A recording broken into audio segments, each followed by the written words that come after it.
What's up, everyone? I'm Jeff, I'm Silas. and you're listening to Death Metal Daddies.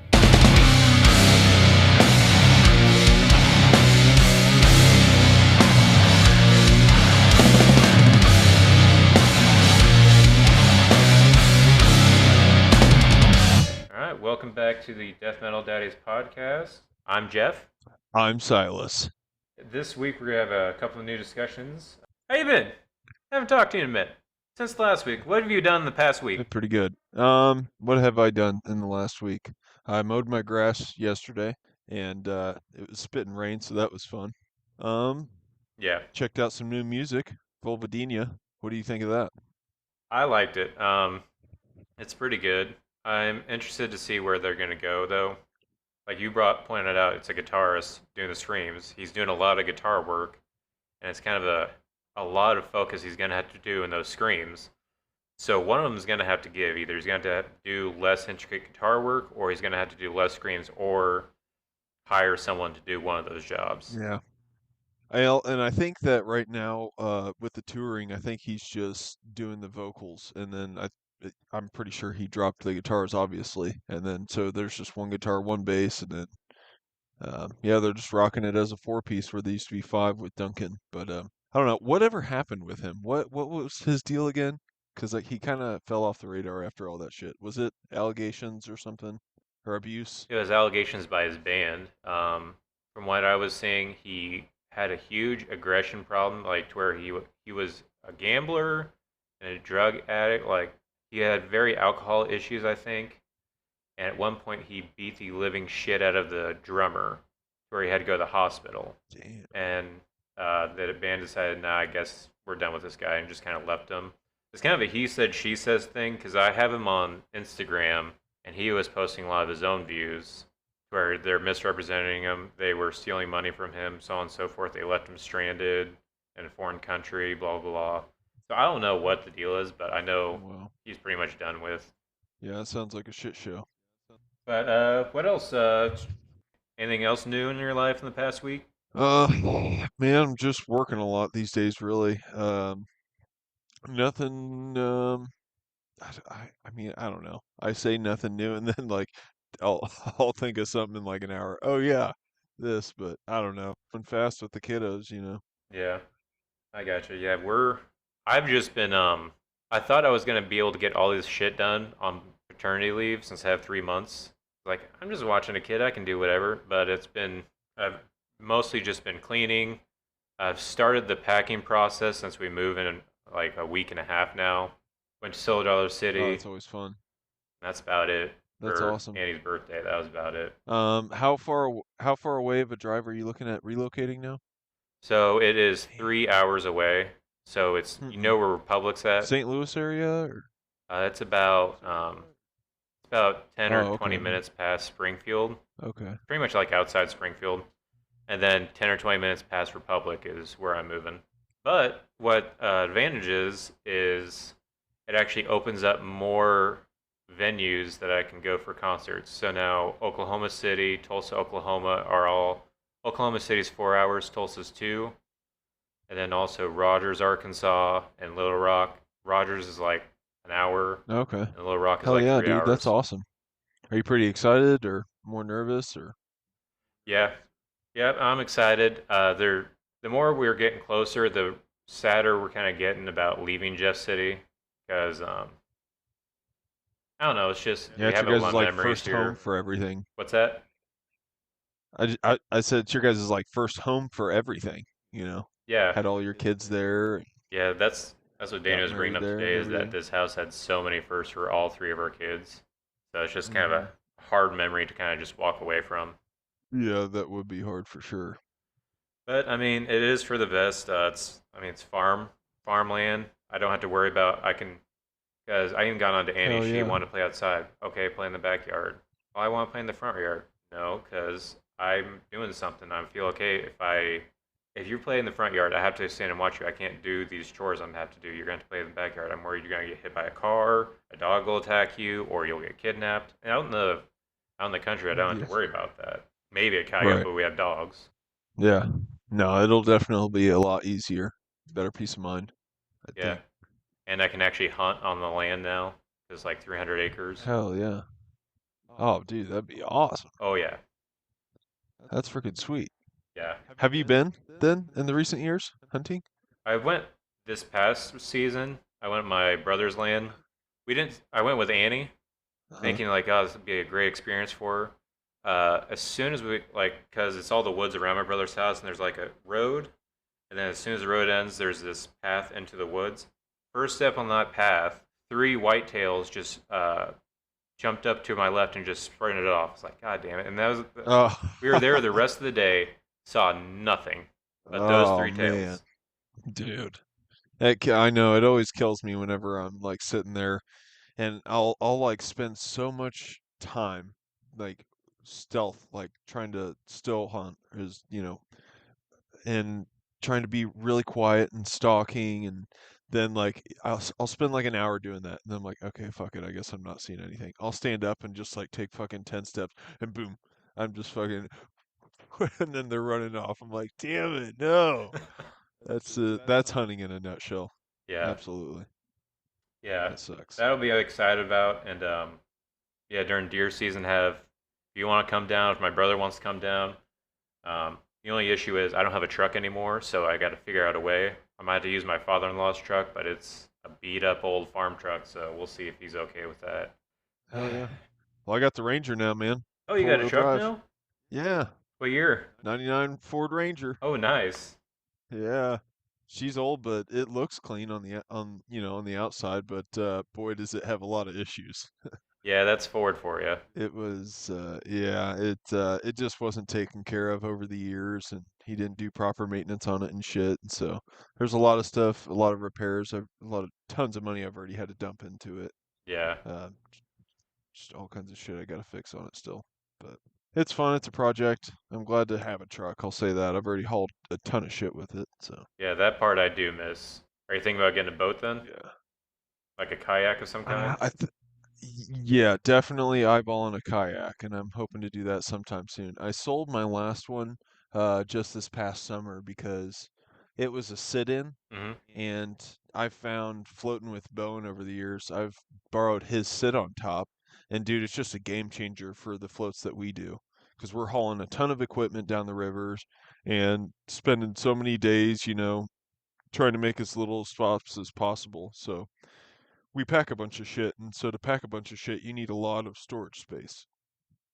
Doing okay? Sorry about that. Okay. No, you're all good. Go ahead. But last part I heard before, it sounded like. So I was comparing sit on tops Oh to yeah. sit-ins, and so I sold my sit-in for pretty good price, really, 150, and it Okay. didn't have any holes in it or anything. It was a good sit-in, if that's what you look for. But anyways, I wanted to sit on top because for what we do, you want more storage space. Sit-ins are just way more optimal for that. So, anyways, I've been eyeballing a sit on top, and did I just get that backwards? Did I just tell you that sit-ins are better for storage space? Yeah, it doesn't make I too don't much know. sense. Uh, Yeah, I don't know. I kind of got lost in my own talking there, but sit on tops are better for storage space just because they uh they don't tip. They're like, I don't know. It's how they're made. It just makes it to where the weight distribution's a lot better on a sit on top than a sit in. Well, also, don't you have to, since you're actually like sitting like a chair, you don't have to worry about leg space and all that as much. Right. Yeah, sit in my legs get so crammed tight. There's just not near enough room for them. Also, correct me if I'm wrong, but isn't a sit on top you can kind of customize more? Like you can get the pedals to where you can actually Yeah, paddle. You can get a brakes I on it think so. and an anchor, Yeah, you can or you can even get an actual motor on it. Yeah, you can put a fucking trolley motor on those things, I'm pretty sure, Yeah, because when which I is went crazy. out at one time, I was the only one. I had to sit on. They gave me a sit on top. I was the only one. It didn't have nothing. It didn't have a power anchor or anything like that. Watching everyone else, like, yeah, if I want a kayak, I'm gonna want, like you said, a sit on top. But I want some extra stuff because fishing on a giant lake like that with the wind sucks when there's no anchor and you just kind of have to. Oh yeah, you're constantly coasting. You're constantly just moving around. I had to ride in a kayak at work to go change the numbers on a buoy that was like supposed to be for our marina or Mm-hmm. whatever. And so I'm out there constantly just rowing and rowing. And I finally grabbed this buoy, but it's a buoy, so it just like falls over. And so whatever I'm grabbing, I'm still just drifting away from. And I just had to like sticker one number on it at a time. But it's a big pain in the ass. So yeah, I definitely get that. So are you doing floats now? Or it seems like you've got this boost of outdoorsiness going on. Yeah, ish. I went to a float trip right before I left the Jeff City Armory. It was fun. Um, but at the same time, I don't know if I would do just a float trip because if I'm doing a float trip, I'm gonna want to fish. 'Cause it was fun, like drinking the entire time. At the same time, I would want to do some more stuff because that's the thing. I'm Hell either yeah. gonna want to get completely wasted on it, like that one time where I slept for like however many hours, or I'm gonna want to Yeah. fish. Yeah. Well, dude, why not do both? Isn't that how That's you drown? that. Well, no, that's how you have fun. That is exactly what me, Collins, and Bowen do. I mean, I me and Bowen went last year. I don't know if Collins did or not. Maybe we did go on one with Collins. I don't know. I know that Collins is a lot more busier now with his floating service and stuff that he's been doing, so he's not going on as many as we've been going on, but me and Bowen have hit the current. I think we hit it twice last year. We were hoping to try a new river route because we want to get all the rivers in Missouri because there's a shit ton, like 20 something, I'm pretty sure. Hmm. But that's a big goal of mine is to hit all those eventually. So definitely eyeballing a kayak for those reasons. I got you. So, so I have a list of releases I was wanting to talk about. One of them I think you've probably already listened to and probably have some thoughts on. It's probably what was the most anticipated and biggest release of last Friday, the new Knocked Loose album. Oh, okay. Have you listened to it yet? I did. I think I listened to all of it. Is it around 30 minutes ish? Yeah, it's a very I short thought album, so. 27 minutes. Oh, okay. Yeah. And then that is the slaughterhouse towards the end of it. Yeah, it was like track 7. I want to say track Okay. 7.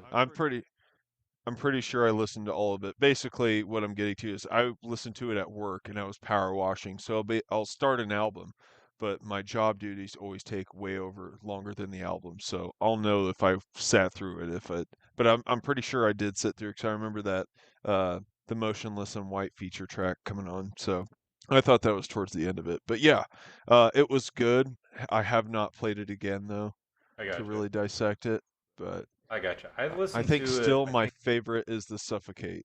Suffocate still. I would say yeah, that is still probably the best. Because I my favorite Knocked Loose song for the longest time was Serpent's Touch, and I would say Suffocate.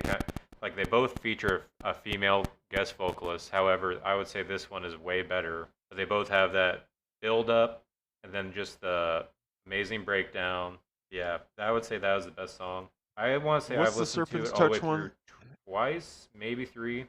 Yeah, it's a great album so far. But with Knock Loose, it's one of those I feel like kind of like Acacia Strain. You have to listen to it multiple times to really appreciate everything that's going on.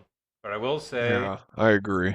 I thought it was a little odd, and I still like it. I just find it odd that they were able to on the last track, Sit and Mourn. It's getting a little bit of traction because he actually does a little bit of clean singing, but it's not like Hmm. the typical cheesy auto tune stuff. It is actually like almost kind of like what is wailing with almost in sync with his screams kind of thing, kind of a Oh, more okay. painful thing. But yeah, and also I was thinking of it today because you know about the needle drop, Anthony Fantano, YouTuber. Yeah. Oh yeah, dude. He's awesome. He reviewed it today, and he even you know how he wears yellow flannel when he loves an album. Oh, I didn't even know that. No. That's I part of haven't his. I used to watch him like 10 years ago. I haven't kept up on on him either, but uh, Yeah, he's I'm really fitting into this old box, but yeah, yeah, I know of him anyways. yeah, he wears yellow a certain specific yellow flannel whenever he loves an album, and he wore it for this album surprisingly, and he gave it a 9 out of 10. Huh. And so Damn. I was thinking of it today is that, He's usually pretty harsh, isn't he? oh yeah, I've rarely seen him like a metal album, especially one that I actually like.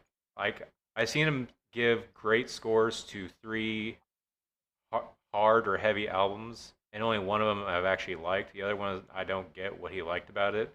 Than this one, and I was thinking of today is like, Knock Loose. They're getting more and more popular. However, they instead of what the typical thing is of getting softer, they are actually getting heavier. Because even he brought up they're starting to do more death growls and go more towards instead of just being a hardcore metalcore band, they're going more towards the deathcore style and almost like death growls in some of the parts of the song. So they're not Yeah. softening up, even though they're getting more and more crowd attention. Hmm. Because like even That that is concert I was telling interesting. you I was wanting to take Annie to has already sold out. So I don't know, is this band selling out the entire tour? And these aren't like Damn, small that's venues. crazy. They're it was at the pageant, and the other one was at the Granada. Wow. So they're selling these out. Damn. Yeah, those are both really big venues. Shit. Congrats to them.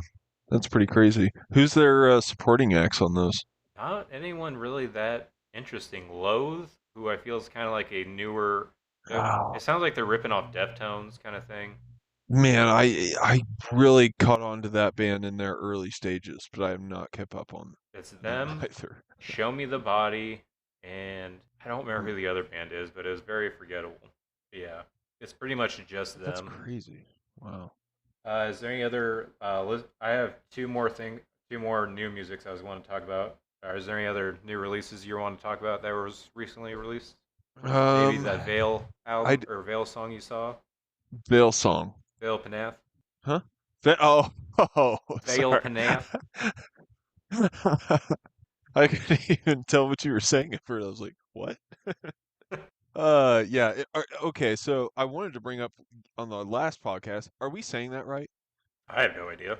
I was just gonna keep rolling with it. I mean, it is weird, isn't it? Yeah. Pnath. I mean, it's just interesting. Vale Pnath. I don't know. Vale Pnath? Veil Or Panath. are you supposed to pronounce? Is it I one mean, of it's those weird their pronouncing? name. Why would they put the P and say no? It's silent. Then why'd you put it in there? You made up the Yeah, word. right. Right. Yeah, true. Yeah. I don't even know. Yeah, but anyways, yeah, Veil of Panath. We'll go with it. Soul Offering. I thought, or is that what it's called? Soul Offering, right? Is it? Or Or I thought, is it silent prayer?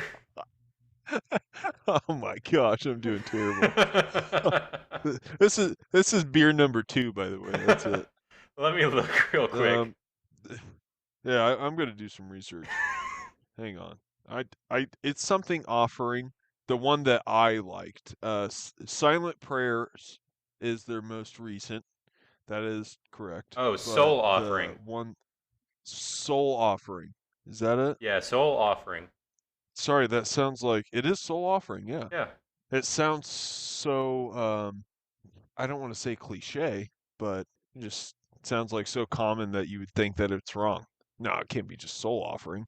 Soul Offering. Anyways, I really liked it. I thought it was cool. I thought it's like an upbeat kind of. I didn't understand Ken Sorcerer when he blasted about the him joining the band and stuff. Said that it would be for fans of. I think we talked about this last time. The I album Mhm. of Abigail Williams, and I didn't really understand that with the first release, but Soul Offering, I kind of caught the sounds he was like connecting to with that one. But I really liked it. I thought it was catchy and upbeat and really cool sound. I gotcha. So I also have another album. I have another album, but I know you're not gonna like this, and I would say most people aren't gonna like this. Um, I really enjoyed this album. I think this is a very big step up from their last album, and that is the new 6 Feet Under album. Oh, come on. Really? Yes. Man, you know what? It's so crazy that you say that because I saw them on my release radar and I was like, ah, 6 feet under. Good grief. I always see them in the magazine headlines. It's like Lamb Goat or something. Mm, That's always or something. I feel like they're only making articles about them because they're just making fun of them. yeah. But you know what? It seems like they're still releasing shit. They're still doing it, and Mm, so it's like they must have. some sort of fan base, I guess, out there that of people that do like 6 feet Right under. here, right here. Yeah, 6 feet under diehard. Well, I'm not. Wouldn't say a diehard. It's, so you gotta give it to Chris Barnes. He was the voice of the first four Cannibal Corpse albums. So you gotta give him at Yes. least some of your attention. However, I will say this album is way better than that last one that was a train wreck. Because it was a train wreck. His He can't do highs. All he was doing was the E thing, and it sounded like he was just barely there. He's like, let me uh, just break uh, this down. And I saw him on and the and darkness. yeah, Like, yeah, just stupid and shit. and then the and then the headlines of the metal pages will be like, Chris Barnes says he gave it his all recording this album. And it's just like, and then they play the song, and it's like, come on, man, So that's just you're blatantly making fun of the guy. to give him to give him some to be devil's advocate here, he does come from that older generation of with death metal. What the point was to be as disgusting as possible. And I get he's Yeah, trying to be unconventional in that approach with it, where it's not. I don't want to be pristine and shit like that. I want it to be as like necro fuck as sounding. But with that, and I kind of achieved that, but at the same time, it's still not good. That last album was not good. yeah, However, I will say, especially so, even if you hate it, I recommend you at least check out the very first song on the new album okay, because it is a fucking banger. It's really. it's him being pissed off at all y'all haters, called "No Nothing Ingrate." But the thing that I Nice. like is that he seems to have somewhat listened. There's zero attempts at a high. There's no E at all in the entire Oh album. wow. And this one, he's very good at he's only screaming with the instruments and he's matching the pace to where he's almost like in the pocket. I'm not a musician, so I don't know if I'm using it correctly, in the pocket. But he's doing a good job in this song. I will say Huh. it sounds actually well put together. It's not like The Noose or Zodiac where it was just awkward as fuck and he's just by himself. Like it's actually good. And I would say, I yeah, I just think of Chris Barnes. I just think he just sounds like an old dog, hmm like an old dog that just barks to metal and just. yeah, I don't know, man. I don't want to make fun of the guy. It's or I don't know. He fuck it. I don't know. I got yeah. I'll check it out. I'll check it out for sure. I would check out at least that song. Then also, what's the second song? Oh, Accomplice to Evil Deeds. Then A Moon, Blood Soaked Some, and then Bestial Savagery. Those are the best ones. But then there is the awkward. This is another thing I hate about. I wish he would. I don't know if he's fucking around, but his fucking covers of like classic rock bands, but with the death and roll style, it's fucking terrible. He does the What hair is of the happening? I don't dog. even know what's he doing. Oh, seriously? Yes, he does hair of the dog. Like nothing has changed except it's all Oh my distorted, different gosh. tuning, and he's doing the exact same thing. I got the hair of the dog. Just fucking terrible, and it just takes Wow. everything out He, that he he built up just this sounds like the entire drunk guy album. at the bar. It's bad. Oh man. Yeah, he's the drunk guy that at the bar that everyone's telling to shut the fuck up on karaoke. Yeah, he's that guy who just tries to do death metal screams on non-death songs at the karaoke. He's like, okay, guy. Yeah, man. And it's crazy because like Alex Terrible, um, speaking of metal covers, that's what made me think of him. But it's just like he got to a point where I'm like, okay, dude, we don't need this one. hmm Like, we don't need to hear fucking Billie Eilish in your demonic voice. Like, come on, dude, it's just ridiculous. Like, I don't know. Yeah, the dude's got crazy talent, but uh, it was enough for me on a couple of those covers. I was like, okay, cool. Yeah, I think the only fun one was the ACDC TNT one he did. Because it's already obnoxious Oh, I didn't song. even see that. Might as well just be Yeah, obnoxious with it.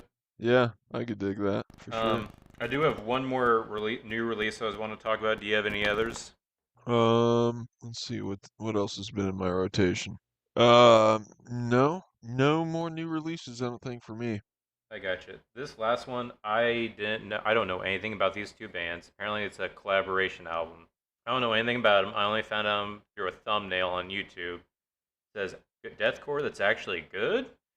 I was like, and the cover kind of looks like almost like a black metal cover, almost, or like the band Thou, kind of like old style black and white oil painting kind of thing. Oh, okay. And it's the two bands are Synestia and Disembodied Tyrant. And the name of the it's an EP, I guess, the Poetic Edda, something like that. Hmm. So I don't know anything about these bands. But this EP is pretty good. Imagine somewhere between Shadow of Intent and Lorna Shore, but leaning more towards the Shadow of Intent style. Okay. It was, Kind of implement some of the deepers or the it's deeper more, growls and stuff, maybe. yeah, kind of like symphonic deathcore, but some injection of the blackened part from Lorna Shore. Like he doesn't, Okay. the vocals That's don't go cool. crazy like Lorna Shore, but the instrumentation I would say is closer to Lorna Shore than Shadow of Intent. In fact, some of the solos are almost like reminds me a little bit of like gonna be weird, but Yinghui Malmsteen, like very like Okay. on point and classical almost, been like a Huh. deathcore scenario. So Wow. I recommend them. They were Interesting. pretty good, very good surprise. So Sweet. I'll have to check them out. What's their name again? Sinestra and Disembodied Sinestra. Tyrant. If you search for one of them, you'll be able to find this EP. Okay. Oh, so this is a collab EP I guess so. or I don't collab know track anything or? about either band. Okay. I looked. They both Oh, have okay. separate Spotify accounts and different releases. I didn't check any of them out. I only found this one, Okay. or I only listened to this one from a YouTube video thumbnail. Didn't watch the video. Just thought, I'll check that out. But Okay. Uh, Rewind to the Volvadina new track. okay, It features peeling flesh. I guess is this guest vocalist on okay. there? Yeah, I saw that, but I don't know what I part does he do because I'm not familiar with him at all. exactly. Yeah, and same here. I wasn't able to identify him in the track, but we also have, I believe, a new vocalist recordings. So, fuck. I guess we're both at a loss on that one since we're not listening to Peeling Flesh. But holy shit, what a band name, right? Yeah, I almost wonder because I feel like I've seen that name with bands like I don't know if you listen to 200 Stab Wounds or Sangu Yes. Sugabog or however you say that band's name, Sa- Sanguine Sugarbong Sanguishugabog. Yeah. or Sanguishugabog, yeah. I think is how you pronounce it. It, It's I so cool I though. want to say they're probably like them since I want to say I always see their name associated with them. Yeah, they're like they're I believe some super underground kind of or Peeling Flesh is some slam from Oklahoma. Okay. And then Sanguishugabog there and 200 stab wounds are I think just more kind of like old school brutal death vibes going on. So, but they're all fucking crazy heavy. I know that, except for Peeling Flesh. I haven't delved into Peeling Flesh, but I absolutely want to just because of that name. Speaking of that, you want to go see? They just announced a tour today. Headliners Lauren Shore playing Pain Remains all the way through, Whitechapel, which is Kubla Khan, and Ooh. Sanguine Sugarbong. They're coming to Kansas City and St. Louis and Oklahoma City, Oh but shit. Damn, yeah, that's gonna be a fucking badass tour. yeah, it's in October. Wow. Okay, this year. Yeah, might be September or October. But it's later. It's later in the year.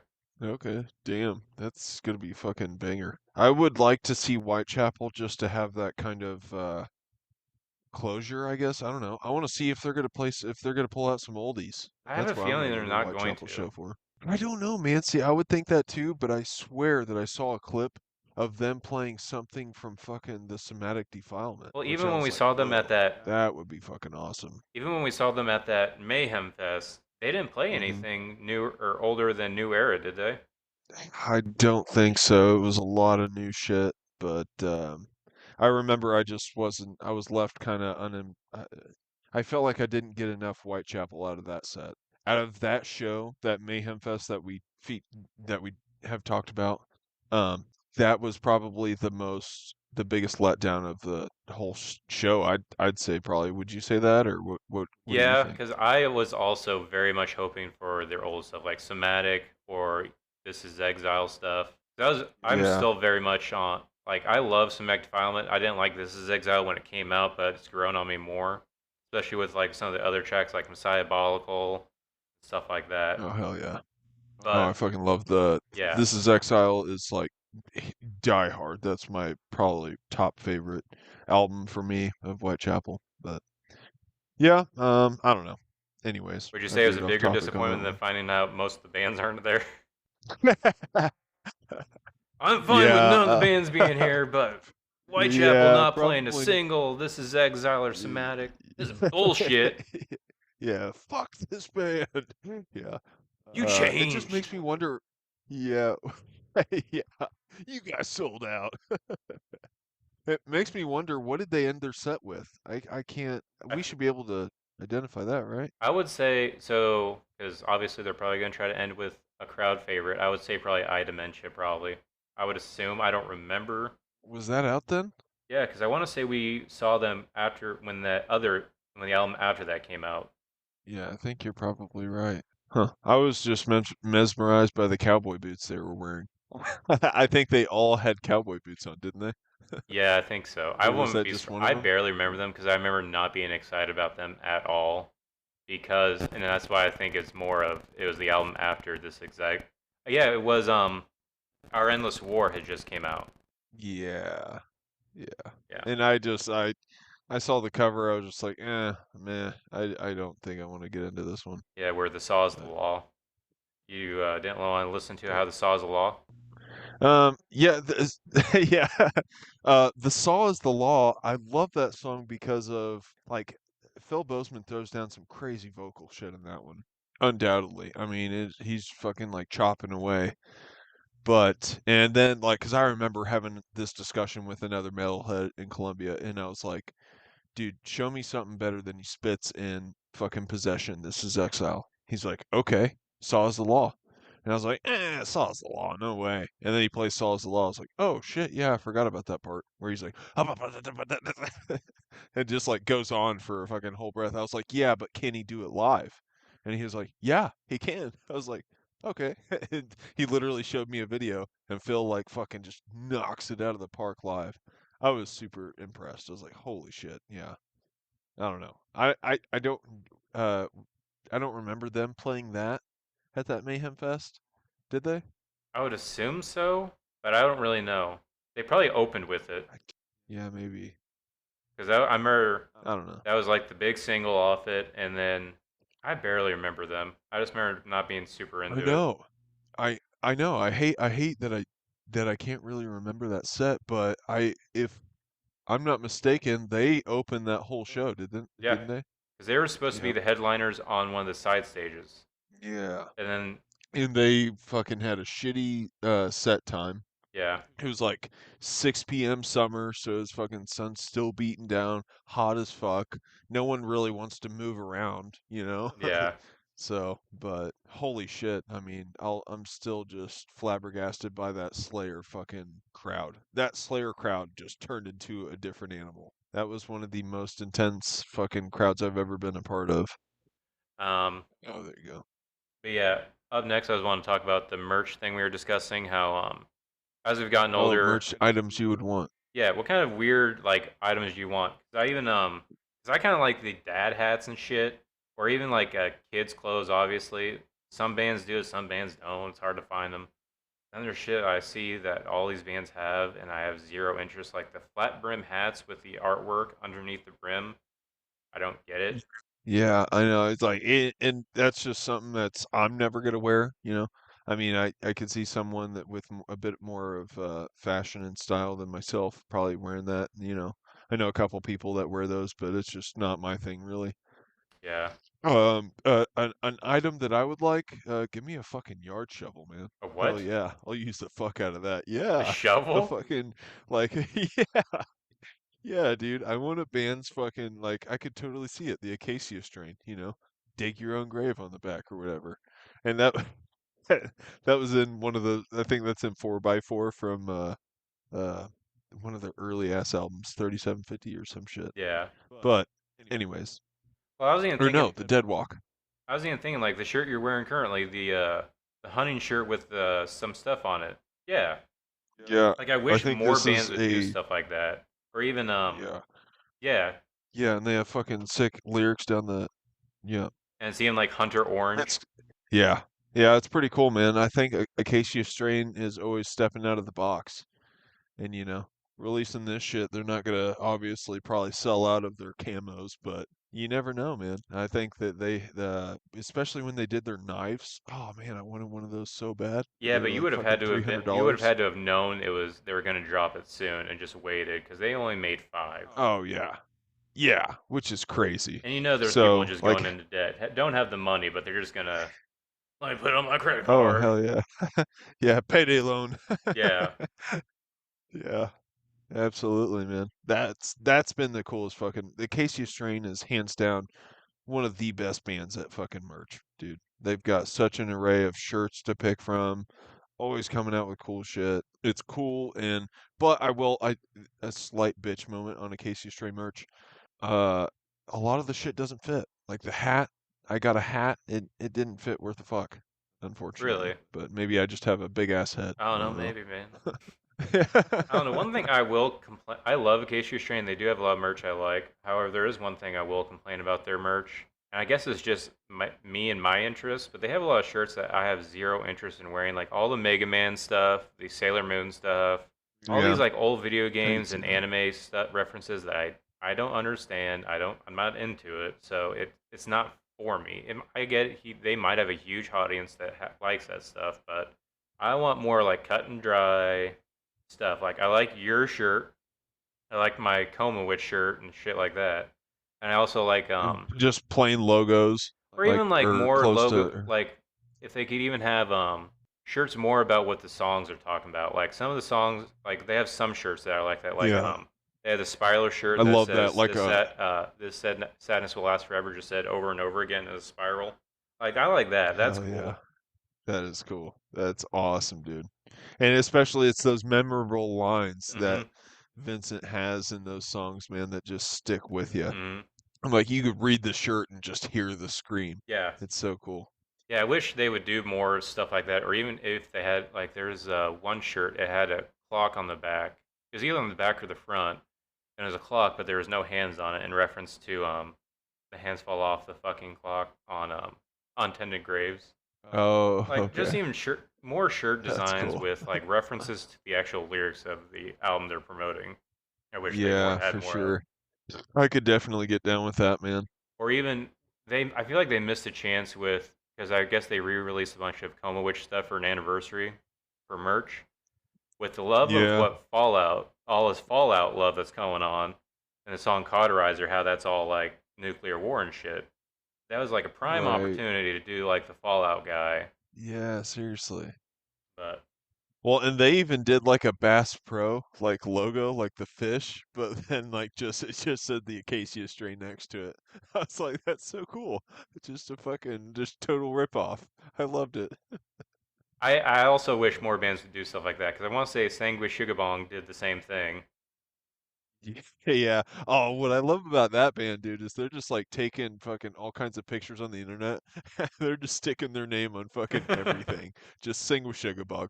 It doesn't even matter what it is. It's just like someone looking at something, pointing at something, and it's just sing with Sugarbug. I'm just like, sweet, fuck yeah, way to go. Those dudes seem like they have a great sense of humor. Yeah. I did in preparation for this, I did email some merch sites. Like I emailed Indie Merch Store, Night Shift Merch, and All In Merch. Um, Indie Merch got back with me. They didn't give me too much information, mostly just Like to sell merch? like more of like, hey, doing a podcast on band merch. What would you say is your like hot items? Obviously t-shirts, but what are your like other items? So I was wondering, is Oh, like, well, if okay. there's kind of like an incentive, like surely there's more of an incentive for them to like start selling these other things that we might like. But Indie Merch Store pretty much said they're obviously their biggest thing is t-shirts, and then also their other hot item, which I find weird, is flags. Interesting.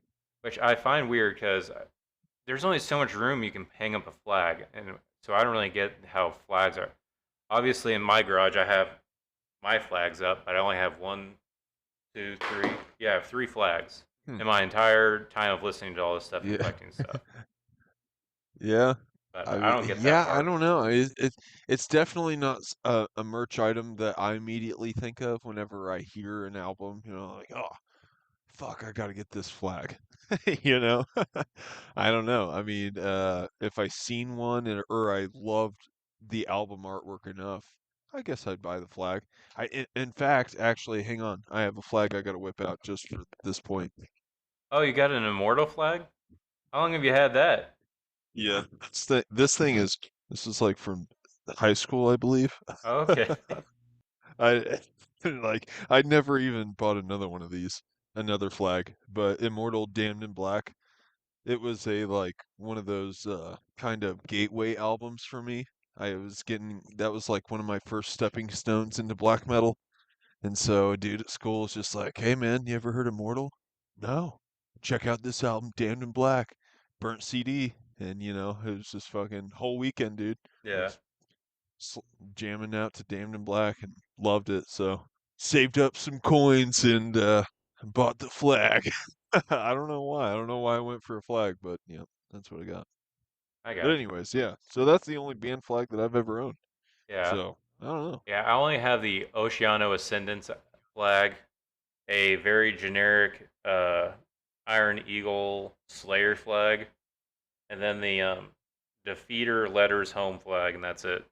I think I used to have a Oh, Dead Wears Prada flag, but I got rid of it since I stopped caring about them. That's all really indie merch store told me. Night Shift merch told me a lot more. They kind of got in the nitty gritty, like, hey, it's not an exciting answer, but pretty much black shirts in general is about, I think he said 80 or 90% of their sales. damn. Like all the That's weird crazy. tchotchke shit he said is less than 5% of just the sales of the black shirts. All the weird what? Like all the weird stuff. So like think of like a boarded's like Rubik's cube thing or uh, Oh, puzzles. I know some bands release jigsaw puzzles and shit like that. So that's less than five mm, percent of the regular T-shirt sales is weird tchotchke shit. yeah.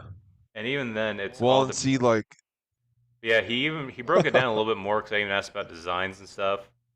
And he says all dependent on the genre and the band itself. So that obviously black metal bands they typically prefer their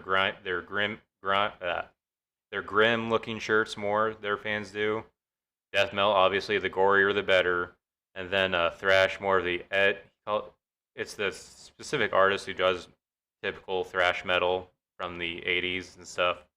And then after that, it's mostly just like their classic album T-shirts.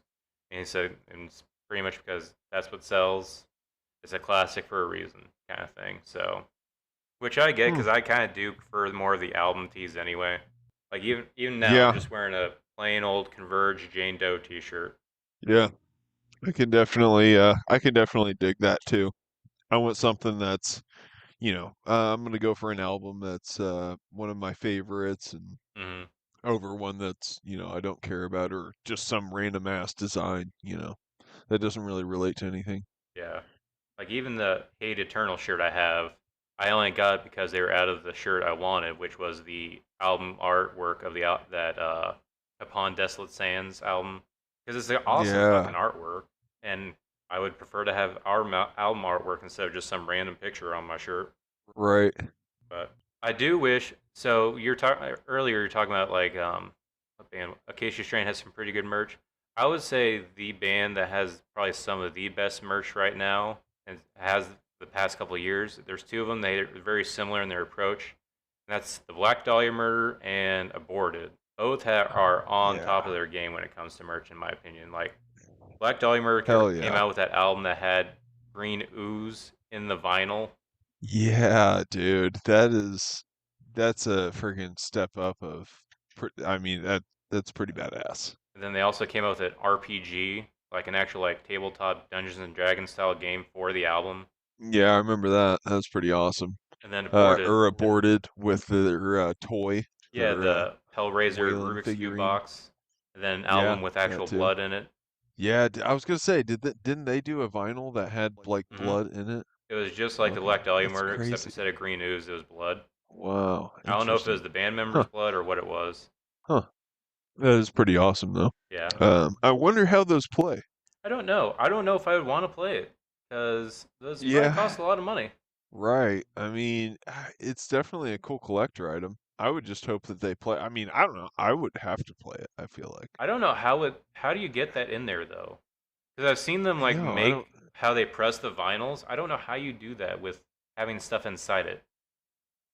Yeah, I mean, they got to have some sort of like compartment that compresses, or maybe like a bag, like some sort of rubber bag, like close to a vacuum seal bag, but it's just not Ooh, sealed all the yeah, way. I can see. Yeah, And maybe they just slip that in there ever so slightly, and then the vinyl is essentially just a fucking wax pressing, right? yeah. Because when And so they start just off as like cover a that little with puck, clear wax. then they just like sprinkle stuff for like the splatter and swirls, and presses it down and shit. Or So even crazy. uh, remember Sleep? They re-released Dope Smoker and they actually put marijuana leaf in it on their like Oh, did they whatever really? release it was. It was a very short-lived re-release. Wow. Huh. All right, so this is where I think it'll be fun to kind of debate a little bit. Okay. So my original goal was to like we each tell say our rankings, but I think it'd be more fun if we debate to where we can come to a consensus on the rankings for Job for a Cowboy albums. How many is there? Seven? Seven total. Six? Five I'll if you write them count down. only full albums, but there's two EPs, so seven altogether. Okay. Oh, fuck. Picking a number one for Job for a Cowboy. I know what I'm going with. So do I. We'll see if we are in agreement. It's everything else we're gonna have issues with. So Yep. obviously at number seven we have their second EP, Gloom. I mean, I it's agree. I concur. yeah, it's I like it. So with this, there's obviously no bad albums by them. It's everything, and that's the hard thing about this is you got to pick your poison because there's some albums that are similar to each other, but their sound was ever changing throughout their career. Like it started off as just a deathcore band, to where now where they with Moon Healer, they're like this progressive technical head trip of a death metal band now. Yeah, absolutely. I mean, they've had an interesting road, that's for sure. I mean, when you think of Doom, the EP, it's monumental just because it had that fucking what's the famous song on Doom? Entombment or What's Knee it called? Deep? There's What Entombment is of it? a Machine and Knee Deep. Yeah, yeah. Entombment the Machine. Yeah. The Yeah, I mean that's fucking yeah, yeah, that was huge, man. And still is. People still know that breakdown to this day, so yeah. um but fuck, I already got off track. It's all What were right. we talking about? But I would say with Gloom, it's still a good album, and honestly, it's at a part where it still had the political stuff going on that I kind of liked about that era, like the political stuff. Like they even had the upside down American flag in the background, kind of like a Yeah. cult kind of like following with politics. Mhm. So I miss that aesthetic with Job for a Cowboy, but that's Well, that and then they followed that up with Demonocracy, hmm right? yeah, And right so that between was like kind of Ruination and like Demonocracy, two very political albums, very differing degree. yeah, and speaking of the topic of our podcast, like the merch, the band merch stuff, dude, Job for a Cowboy had a fucking awesome merch selection then. They had this whole like it was like campaign themed hmm for Demonocracy. It I, was w- so fucking cool. But I just remember I was just a broke bastard at the time working shitty jobs, so I I did want to not say have Indie near the Merch Store funds still to has the campaign shirt, the where it has the I want you and the oh, we skull. want you shit. Yeah. hmm That's cool. Hell yeah. That's awesome. But yeah, I remember it being so cool. And just because they got super political or like, theme wise, anyways, with the Yeah. merch. So, All right, so this is where the debate's probably going to start happening. So up from Gloom, we have number six. I have my number six. What would you say should be at number six? And I have my opinion, and then we can meet somewhere and come up with number six. mm, Because for me, I have number number six. s- My mind has changed since Moon Healer came out. I've been listening more to their back catalog, to where now number six for me is Demonocracy. uh, I would have had, I just praised it, but I would have had Doom on there. And that's just simply because I don't think I'll rank an EP higher than an album out there. Yeah, but at the same, And so, yeah, I see what you're saying, but at the same time, the two top tracks from Doom, and that's really, uh, yeah, I'm gonna probably have to agree with you on it because for me, I really only care about two songs on that Doom EP. Everything else is just mhm, extra. It's exactly. good, but I only care about those two songs. Yeah, The other songs on the exactly. track, like "Suspended from the Throat," "Entities," and stuff like that, they're okay, but they're not like they're not memorable. Right, exactly. It's not ones that really stick with you. And so I don't know. I think I would put, yeah, number 6. I think I'd go Doom. All right. So where are you at with five then? Number 5, I got Demonocracy.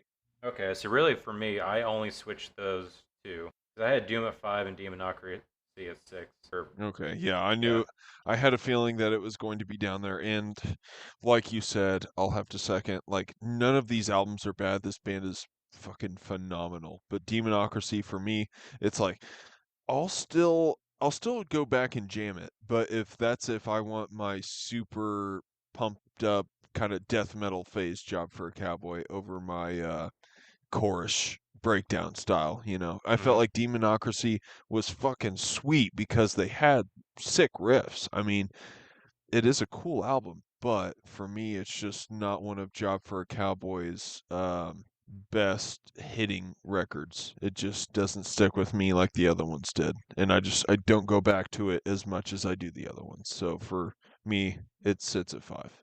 I will say though that this album has the best, in my opinion. This might spark a little bit of debate. It has the best album closer out of their entire discography with Tarnished Gluttony. Yes, Tarnished Gluttony was huge, man. And Tarnished Gluttony was so big that I thought it was on a different album. Yeah. But It's a great song. it's Both the video and the lyrics combined. It's so I yes. still love it to this day to where even the concept of it, like I go back and listen to Knee Deep. I've heard people say Knee Deep is about something else, but I feel like Knee Deep is a similar vibe of Tarnished Gluttony to where it's like the concept of what's that story in the Bible where where God told the man to kill his son that he'd been, you know what I'm talking about? Abraham. I maybe I can't quote the Bible to you. I'll tell you a bunch of Well, because I crazy know, shit. I so don't know. Tarnished Gluttony, the video I is don't know supposed to enough be about. Abraham and his son, because Abraham in the Bible was like 100 years old, and his wife Sarah or something. They were both like ancient. They thought they would never have kids. God blessed them with a kid at like 100 years old. But Okay. as a test of faith, he told him to kill his son for him. He took him up to a mountain, Oh. and then at the last second, he saw he was going to kill him and sent a goat instead. The video Tarnished Gluttony is the same idea, except God doesn't intervene, and instead of God, it's like Cthulhu because they're in like an H.P. Lovecraft mood, and that's the point of the video. The Huh. whole point of the song is supposed to be having blind faith in either a god or your government, and that's what the actual lyrics is more Wow. about is your government, like the elastic currency pulled from their crooked fingers. What's the other parts of the lyrics like Huh. and tune the masses as they persist to resist, stuff like that. Man. That dude's a fucking writer, isn't he? Yeah. So, I mean, it's just crazy. Like his lyrics to other bands are just he's different, dude. hmm He really is. I mean, I feel like he's a vocalist that is first and foremost about the writing, but then he has this signature fucking spectacular delivery that is unlike anyone else also. But don't his mind my writing cat. always seems so much, yeah, going on your face, but his writing is just so much different than other bands, I feel like. When I read Job for a Cowboy lyrics, it's like I know what I'm reading So, versus like other bands, they just kind of muddle up together. so since we're on that topic, what do you think the song "Knee Deep" is about? I haven't dissected that one enough to tell you. I don't Okay. know. The lyrics that I mostly remember being captivated about with Job for a Cowboy was Genesis. I Okay. remember laying down in bed as a teenager, and that was an album I was like literally putting in my Sony Walkman with headphones before I went to sleep, and I fucking had the Job for a Cowboy booklet out, reading over his lyrics, dude, and it was just like because what I thought was so interesting is they weren't printed like how the song flows. Hmm. So he literally kind of just writes this like poem, like a paragraph, and that's it, and just cuts it. And it's up to you to listen to the song and pay attention to what he's saying and to Hmm. find the lyrics that he's repeating because he doesn't put his repeated lines in there. And so I remember they were a first band that I really was like, whoa, I've never like kind of read like this. I didn't know this is that bands did this kind of Hmm. writing. Interesting. So for those reasons, he was automatically one of the most fucking just interesting dudes in metal, and still to this day a legend in my eyes as far as vocalist and all-around vocalist, lead man, front man goes. Writing, he's fucking just top notch. Hell yeah. But Knee Deep, I that was a song that Knee Deep and even Entombment of a Machine, those were more just songs that I just listened to. I didn't quite really delve into them yet. I gotcha. So up next at four, what do you have? For four, I have Sun Eater. So 4, I have Moon Healer. Really? Yes. I loved it, man. I thought it's a stellar album, but it's cool. It's interesting. It's they created, it's like a chapter 2 of Sun Eater for me. Okay. But for me, Sun Eater just kind of resonated more, you know. I Okay. don't know. So for me, for my argument of why Sun Eater should be here instead of Moon Healer is I feel like Sun Eater is more of the transition album to the sound on Moon Healer from Demonocracy to Moon Healer. I don't feel like the Mm. ideas are fully developed of what they were about to do on Moon Healer. Because obviously there's still some of the Demonocracy going on in like tracks like Barry Cross, Synthetic Sea. They're more of like the Oh, dude, I love it's trying to Synthetic Sea. combine more of the Moon Healer and the Demonocracy at the same time. Which at the time when it came out, those are my favorite songs on it. Now that I'm going back, now the Moon Healer's out, and I have more of like, okay, this is what they're trying to do. I those are my two least favorite tracks on the album. Where I now What? love like Son of Nihility, even though I hated it when it came out. Oh, I yeah. I I love Son of Nihility, dude. The first two opening tracks, this is why Sun Eater beats Moon Healer for me, is because the first two opening tracks of Sun Eater are just so fucking memorable. It's like that album, when I start that album, it's not getting over with. Like I'm not interrupting that flow for those two songs. Like it's just those are being played as it should through 1 and 2. I'm not going to stop either one of those because they're just so damn good and they flow so well together, I think.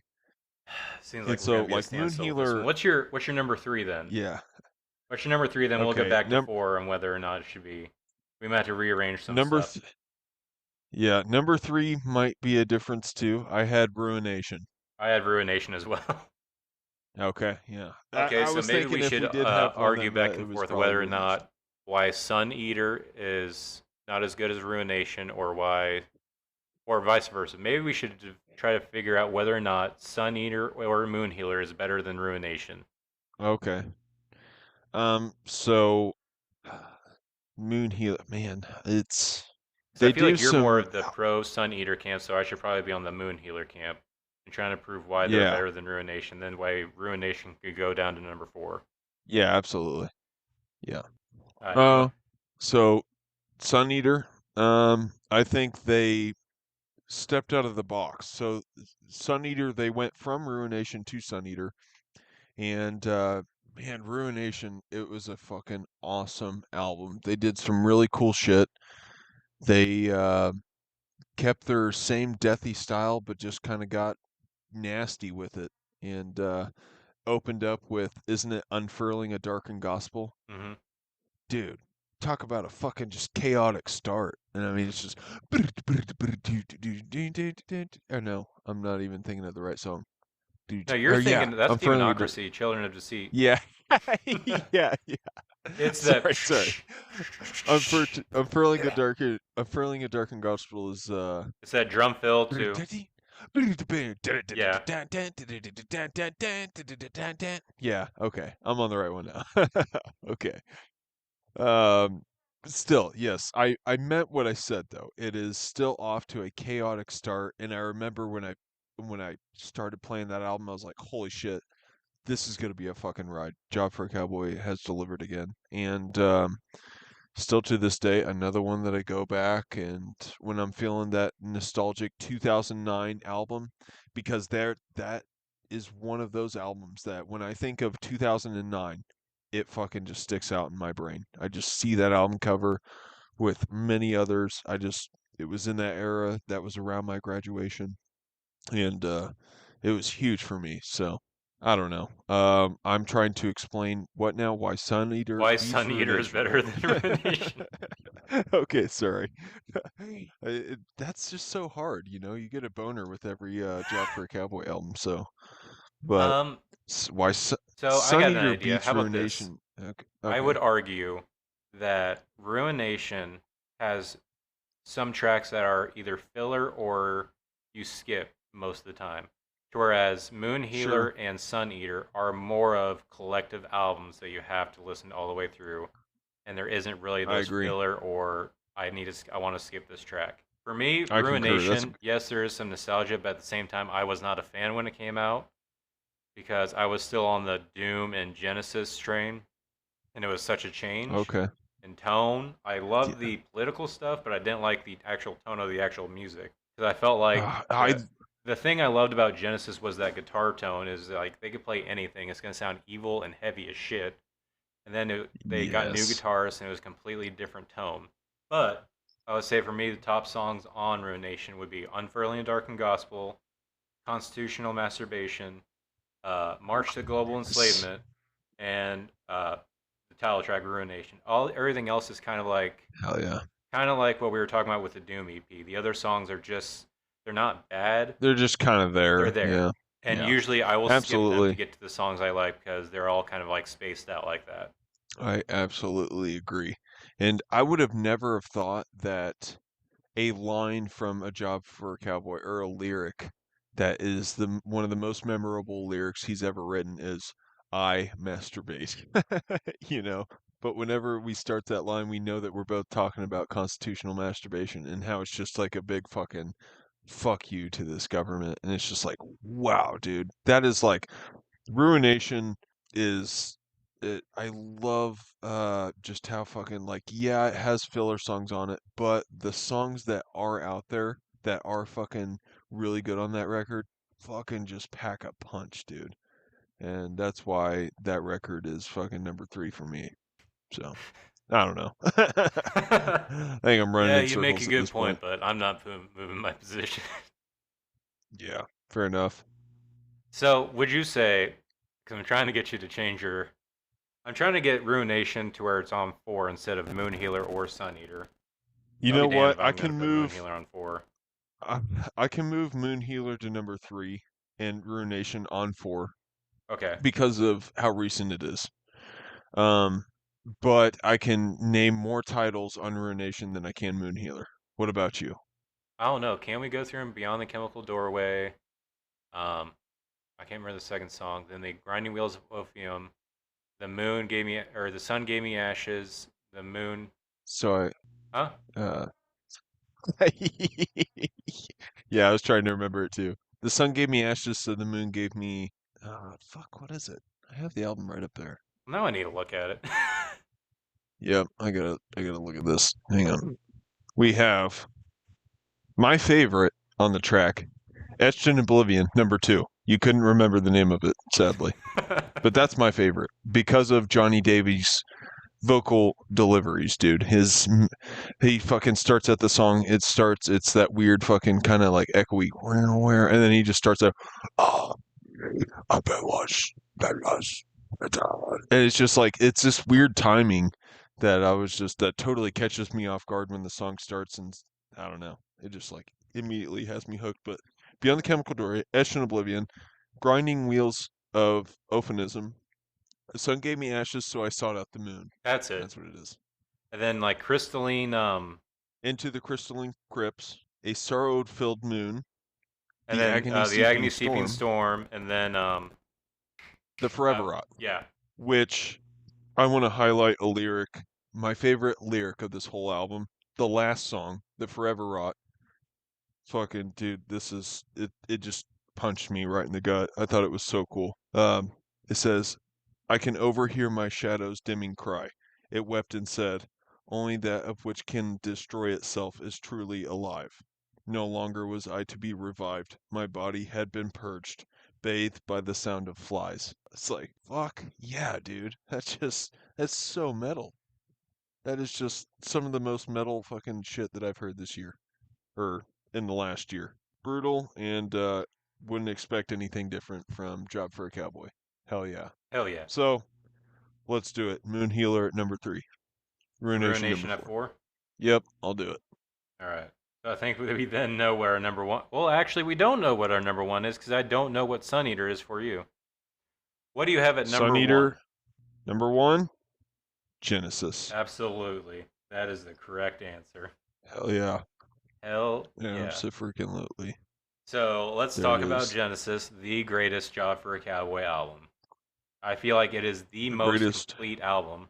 Absolutely, man. It has its own fucking world.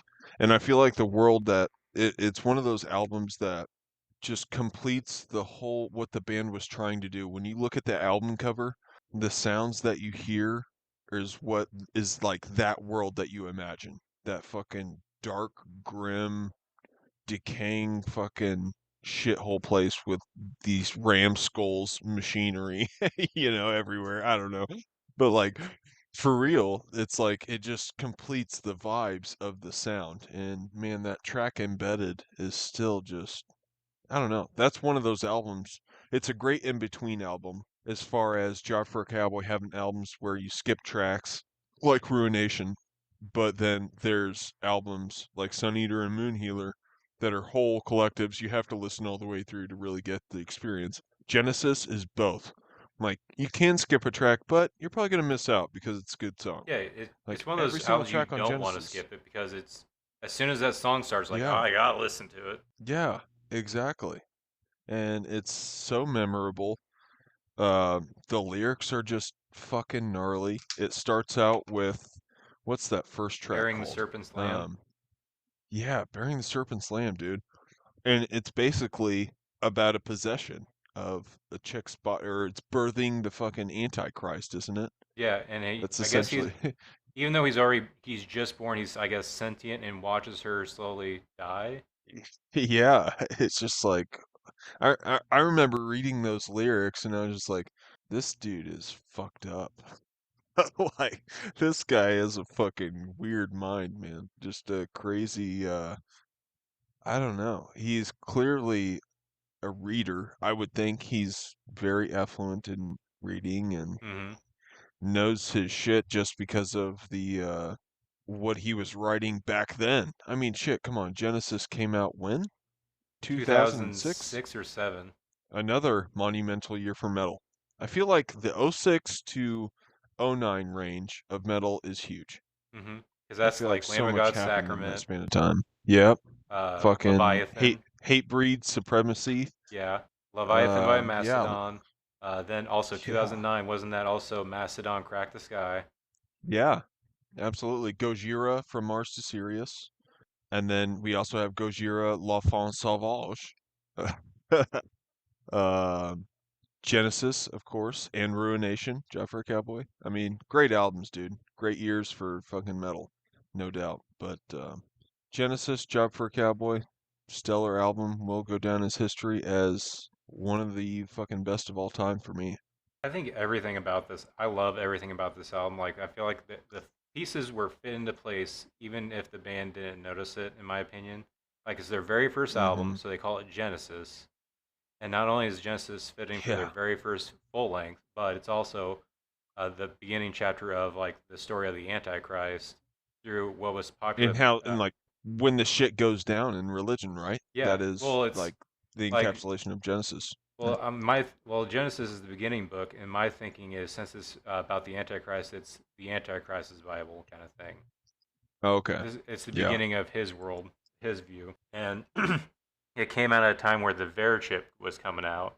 So there was a giant scare of the Antichrist, and that's why they put the embedded song in there. And also, I love the chronological idea of it, where it shows him being born. At the time, religion's going down the drain because reduced to Murphilth is about that alter from catechization, and then Yeah.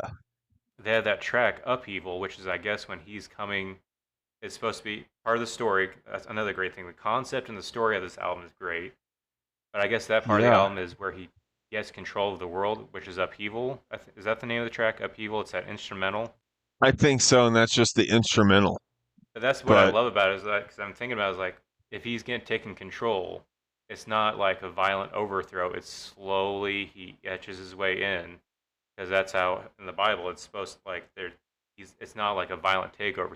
People want him in charge. It's a slowly transition, just like how hmm, the instrumental. It's the quietest song in the album, and it slowly transitions to him taking over, and then the very up next track is embedded with just in your face. yeah, fuck it. Yeah, it's Yeah, dude. Fuck I yeah. love this album. I Yeah. love everything about I- it. It's nostalgic for me, like you said. I This is the first album I bought. Uh, Hell first time yeah. my parents let me drive out of town. I drove to St. Joe from Maryville, went to Hastings in mind of keeping buying this album. Bought it, put it in my CD player with the cord to next to a cassette tape that's not a cassette tape to put in my car. Driving on the Wow. highway, but had the record Old book, school. lyric book in my steering wheel so I can read. Wow, you were reading and driving. Yeah, Holy shit. but So that was the you thing, and actually like you brought prepared up, for this album to come out. what's that? You prepared for this album to come out? No, it had just came out Okay. because I See, had just found out about them. this was a total random buy for me. Oh, I okay. had saw them I saw them on the cover of AP magazine or some shit back Mm-hmm. then, and it was like job for a cowboy, and it was like question marky, like almost like made to look like they were like, will this band with a kooky name make it? You Mm-hmm. know? But I remember I flipped open the magazine, read the interview, and I was like, huh, this band does sound pretty interesting. And I literally went to the Hot Topic fucking CD selection, looked at the J's, and it was brand new at the time. Like, fuck it, I'm gonna buy it. And I was just a random buy, dude, off of a fucking whim from reading an article in the magazine and fucking fell in love, man. Yeah, I only found out about them through a YouTube comment. I think I was like he was either Whitechapel or Devil Wears Prada. There was a comment was like, yeah, my favorite metal band is this, and Job for a Cowboy. I was like, who the fuck is Job for a Cowboy? Is this a country band? Just typed in Job for a Cowboy, Yeah, and Tube and Machine that was the is very first the, thing. Holy shit, this is heavy. And then like you were you bringing know, up a magazine, I picked up Guitar World, and at that time they uh, were talking about like they had certain articles every month where they pick a band and they show their set list and them explaining their set list of why they chose it. And on this one, it had a handwritten set list, and they didn't know how to spell catechization, so they spelled catch, and he's like, "That's not how you spell catechization." So he just wrote a pentagram over it. And said, "Fuck it, it'll work." But that's awesome. yeah, Yeah. I found out about that band. I was in Maryville. They weren't gonna have it at Walmart, so I drove there, got it, and like you were bringing up with the lyrics, that was the first band I noticed where, like you said, they don't do it in order. It's pretty much you read it, like the lyric book says it's done, but you're only halfway through the song, and then he Yeah. restarts it over and just kind of goes through He, different sections of it. yeah, he fucking jumps around, man. And I remember reading it and I was just like, what? No, this isn't right. And at first I remember reading it and like, oh, is there like a typo? You know? Because every other lyric, I feel like they print so you can read along almost. But Job for a Cowboy really caught my attention and made me fucking start paying attention to lyrics. Especially since we've talked about this before, to where he doesn't pronounce things typically. Like you have to really be paying attention of how he will like stretch things out or how he'll say things. Yeah. Yeah, it's kind of like a foreigner would almost. He almost kind of take like he almost kind of picks up this like weird uh accent of mispronunciation purposefully. It's interesting. But, I feel like metal, that's kind of okay. It's just especially when you think of how big the scene is overseas and fucking all the bands from UK, and I don't know, you think of old school black metal, they didn't really have a different pronunciation, but they definitely had a style that was signature. Yeah. I don't know. Yeah. That But yeah, Cowboy Cowboys that's best album, Genesis. Genesis. I That's our still don't have list. it on vinyl, sadly. Huh? But I still don't have it on vinyl, I sadly. think they re-released it when on Indie Merch Store. You can check there. Yeah, I know. I remember you picked it up, didn't you? Yeah, I don't know which run it was, but it still had numbers on it. I got like third or seventh. It was like a single digit, and I was very surprised. Yeah, it came with like a full Wow. size poster. Oh, It fuck was like yeah. I was 16 again. Yeah, dude. Damn, that's awesome. Hell yeah. Yeah, I'm definitely gonna have to get that one. I think But the only ones I need now are Demonocracy and Sun Eater. Then I have my collection complete. holy shit, man, you've been really keeping up on them. How many vinyls do you think you got now? What's your collection Altogether, looking like? uh, Yeah. 30. I don't actually think I have that many, Okay. but I I'm working on filling up a shelf, but what I've found hard is that if you don't have like a fucking built shelf, good luck finding bookends to hold that weight up because they get yeah. heavy as fuck after like 10. Yeah, and especially you got to keep them you got to keep them exactly flat, or else you're gonna have issues. Like I have them in an Yeah. entertainment center, and I have stuff kind of the bookend. I have the wall, and then the bookend where I kind of push them. Yeah. Yep. Well, job for Cowboy. Death Metal Daddies. Oh yeah. All right. I think that's gonna conclude us for now. Hopefully, if you want to check us out, we'll be on Spotify and trying to push out to all the other sites. Right now, we're on Spotify, Overcast, Trying to iHeartRadio. impregnate Yeah, we'll be Apple on Music. Apple soon. Email us if you want at deathmetaldaddies@gmail.com. We'll be back next week to talk more stuff. Yeah, don't be afraid to send us an email. Did we do our intros already?